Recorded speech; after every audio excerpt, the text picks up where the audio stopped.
Hey, Grandma. Want to play Scrabble? I couldn't hide my surprise at the unexpected invitation. It had been years since I played Scrabble. I only played a few times when my granddaughter Emma was still young. Would she still want to play as a high school student? Emma looked at me with a worried expression. When I agreed to Emma's invitation, her expression softened slightly. After setting up the board, Emma picked up the tiles. How about we don't pick randomly at first and instead choose our favorite letters? Perhaps she considered my age. I thought the novel rule was interesting. And so, our Scrabble game between just the two of us began. We took turns creating words. When each of us had 4 words, Emma stopped picking tiles. Curious, I looked at Emma's face. Emma stared at the remaining tiles with a serious expression. Then, she pointed to each tile, one by one. As if she were trying to tell me something. S-O-L-D. At first, I didn't understand, but when I noticed Emma looking alternately at the cards and her mother Amy, my blood ran cold. Sold. A few days later, at 5 p.m. My eyes were dazzled by the sparkling signs. It was the place Emma had secretly told me about via email. Sorry, Mom. Looks like I won't be able to make it back there again this year. I sighed at the phone call from my son, John. It was the 6th summer since John and my granddaughter Emma left this house. I wonder how long it's been since I've seen Emma's face. We've been in touch through phone calls and emails, but even those communications have been dwindling this year. Well, everyone's busy, it can't be helped. I put on a cheerful voice, trying not to show my loneliness. John kept apologizing until the end, then hung up, seeming apologetic. Looking around, the house felt strangely spacious, even though it was the same as always. I felt like my emotions were about to overwhelm me. Before that happened, I stood up and started preparing to go shopping. I'm Nancy, 65 years old. I lost my husband early on, and my only son John lived far away with his family. We used to live together with my son's family. It was John, his wife Sarah, and our granddaughter Emma living together as a family of 4. I must say, our relationship as mother-in-law and daughter-in-law was smooth. Sarah was always cheerful and bright, the kind of person who could make anyone smile. When we went shopping together, we were often mistaken for real mother and daughter because we got along so well. If it weren't for that unfortunate accident, we would still be happily living together as a family of 4. To leave this world so easily, leaving behind little Emma at just 3 years old. What a cruel. Our home lost its light after losing Sarah, becoming quiet. But, we couldn't let Emma feel lonely. John and I decided to push our loneliness aside and make sure Emma was happy. A few years later, John suddenly announced that he was getting remarried. He said he was dating someone he met through work, with marriage in mind. Apparently, the woman knew about Emma, but I wondered how Emma felt about it. At the time, Emma was 10 years old. She was old enough to understand that her father was remarrying and that the new woman wouldn't be related to her by blood. Because I prioritized Emma's feelings, I had intended to ask John to give up remarriage if Emma objected. After conveying my feelings clearly, John brought his fiancée, Amy, home. Like Sarah, she was also a cheerful person. She talked to Emma and me without any hesitation, even though we were meeting for the first time. Emma, who was usually shy, was drawn into the conversation and seemed to enjoy it. After Amy left, I asked Emma for her honest opinion. If she becomes my mom, it seems like it'll be fun. She said with a big smile, and I felt a wave of loneliness wash over me. But if Emma would be happy, I decided to support John's remarriage. Just then, John's transfer was decided, and they had to leave this house. On a moving day, Emma told me something. Grandma, even though we'll be apart, I'll make sure to keep in touch so you won't feel lonely. It seemed like Emma, who had always been with me, could see right through my loneliness. But I wouldn't worry an elementary school-aged granddaughter. I forced a smile and waved goodbye to Emma. Living alone was lonelier than I had imagined, but I tried my best not to contact them too much, thinking of Emma. When I realized I couldn't see Emma or John, memories flooded back one after another. Being immersed in memories only made the loneliness worse. I had to keep the overflowing loneliness in check, so I finished my shopping. On my way back, I locked eyes with a kitten. Perhaps it was a stray cat. Thinking that its mother must be nearby anyway, I continued walking without paying much attention, but the kitten followed me while meowing. "You should go home soon too. Your mother is waiting for you." I glanced back and spoke as I kept walking, but the kitten ended up following me to my house. In the sweltering heat, the kitten looked up at me with watery eyes. I couldn't escape that gaze. The days I spent alone suddenly changed thanks to the arrival of the kitten. Strangely, the cat didn't run away and seemed to relax as if it had been living with me for a long time. As summer came to an end and the sound of insects filled the air, I found myself unable to part from the kitten. Watching its adorable figure, I couldn't help but think of Emma when she was still small. And then, I started to worry when I didn't receive a reply to the email I sent to Emma the other day. Until she entered high school, Emma and I used to exchange personal emails and phone calls, but recently, the lack of response has been increasing. I thought maybe entering high school had changed her routine, but somehow, I had a feeling of unease. I tried calling her directly, but the ringing tone echoed emptily. I considered contacting John. But then I remembered he mentioned he was going on a business trip overseas in our last phone call. I couldn't unnecessarily worry him, and I didn't want to inconvenience Amy by calling their home. What should I do? I muttered softly to myself, and the kitten reacted. The cat, which had been lying on a cushion by the window, suddenly came up to me and looked up at me. With the same watery eyes as the day it followed me home, it seemed to be pleading with me. As I gazed into those eyes, as if they were trying to tell me something, it struck me. I would quietly go check on Emma's situation. Sensing my idea, the cat curled up on the cushion again. The city where Emma and her family lived was about a 2-hour train ride from where I was. I predicted the time Emma would come home from school and get on the train.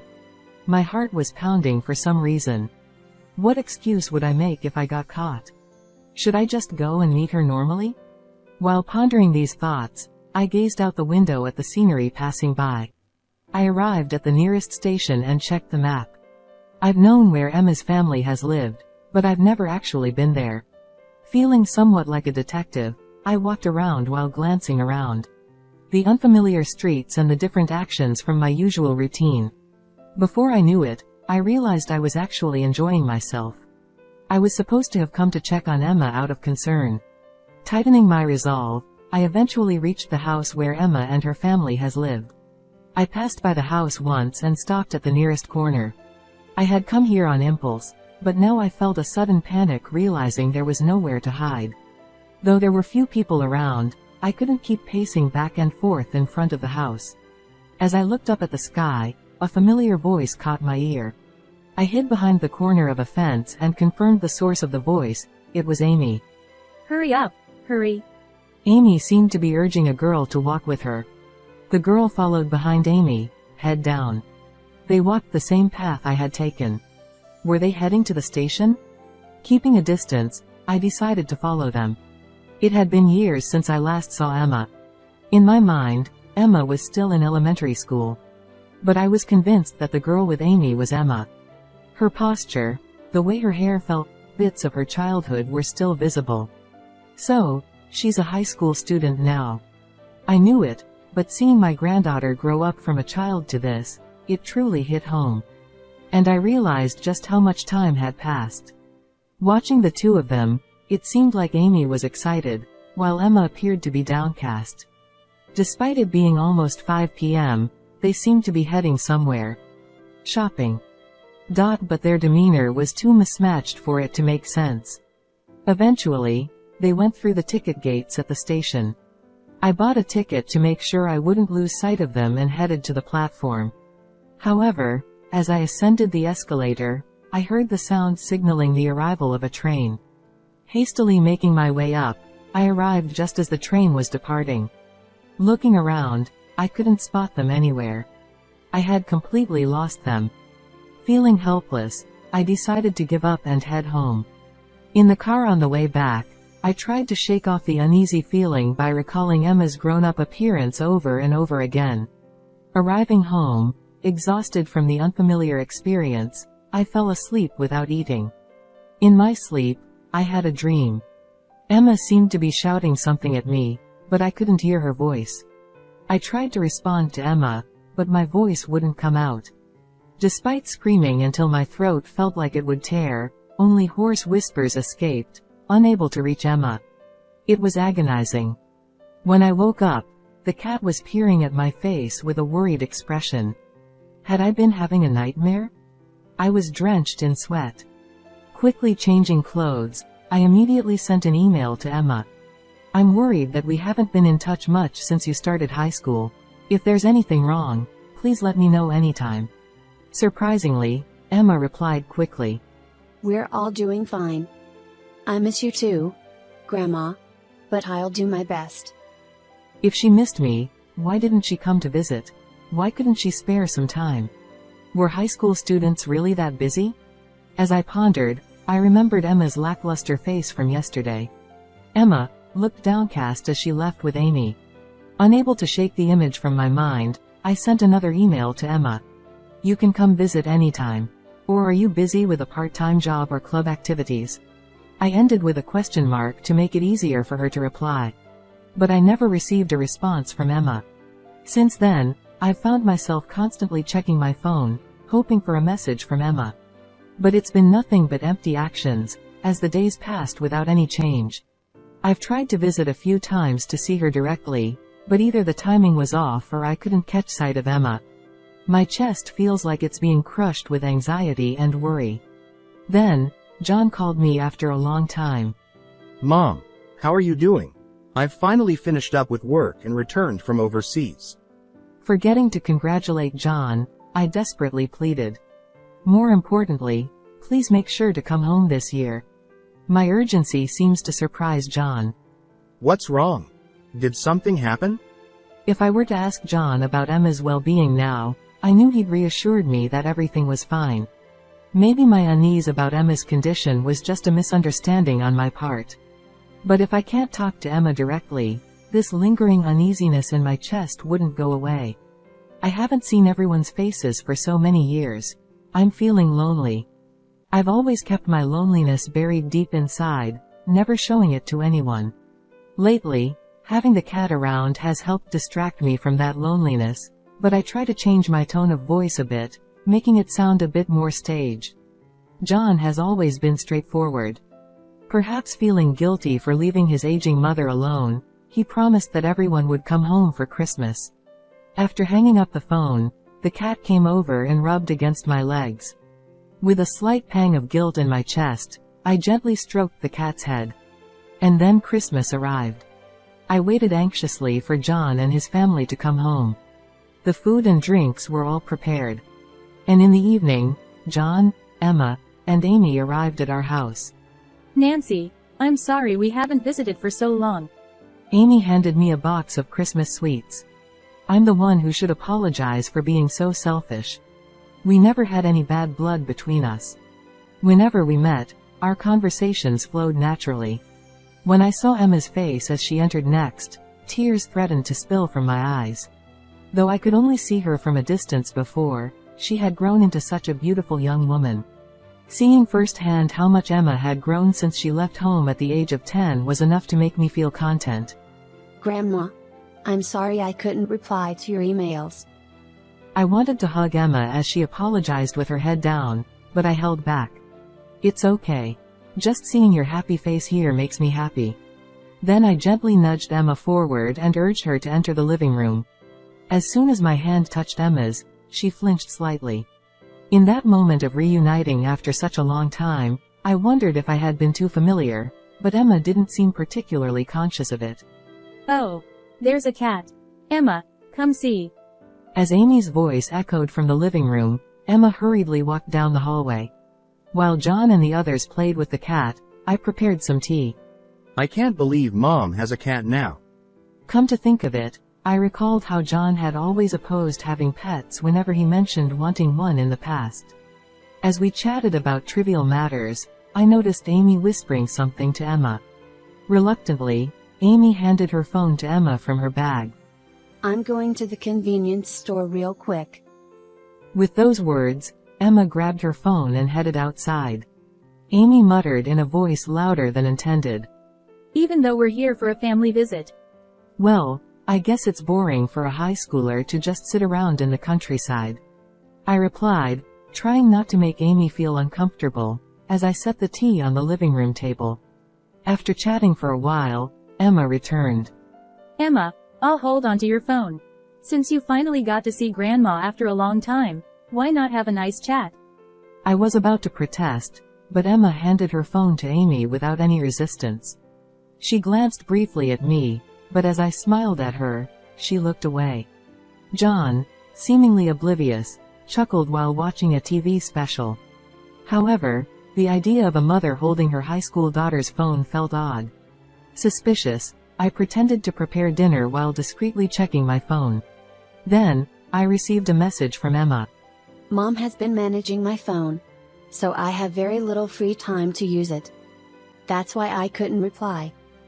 Glancing at Emma, who appeared absent-minded next to John and Amy, who were watching TV and laughing, her expression was so lackluster that it seemed as if she had lost her spirit.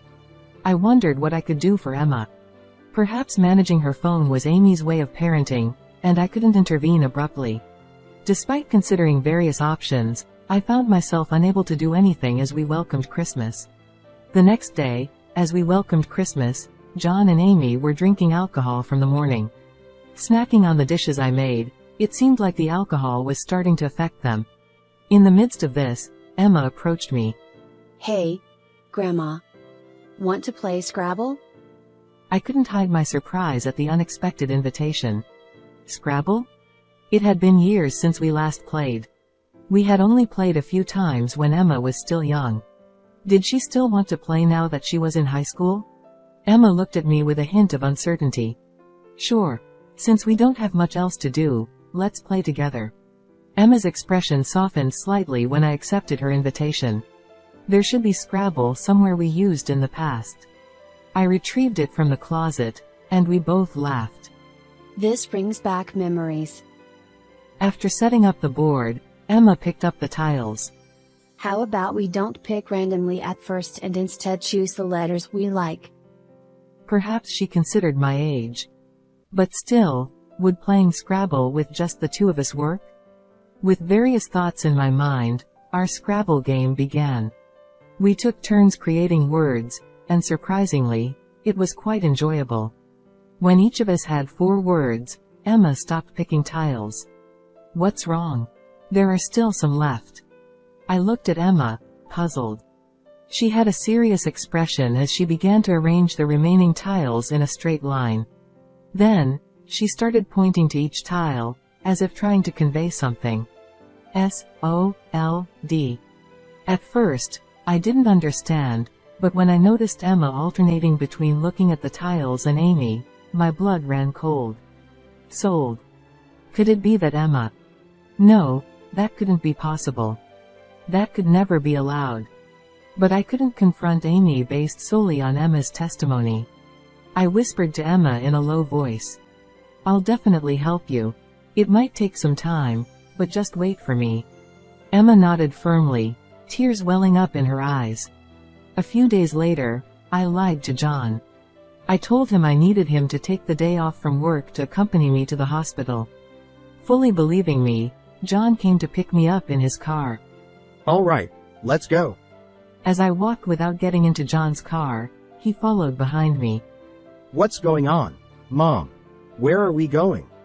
Until I had evidence, I shouldn't tell John the situation. It's not that I didn't trust my son, but Emma reaching out to me with an SOS might be because she didn't want to worry John.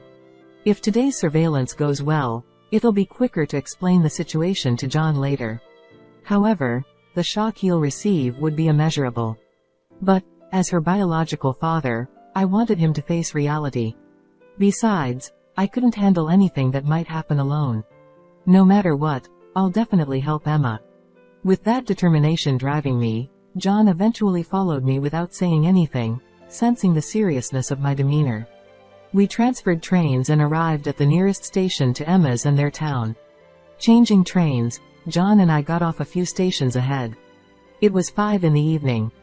Dazzled by the sparkling signs, we found ourselves in the place Emma had secretly informed us about via email. What business could we have in such a bustling district? John seemed perplexed. However, I discreetly hid behind the building where the ticket gate was visible, and John obediently followed suit. Soon, 2 familiar figures emerged from the gate. Huh? Amy and Emma.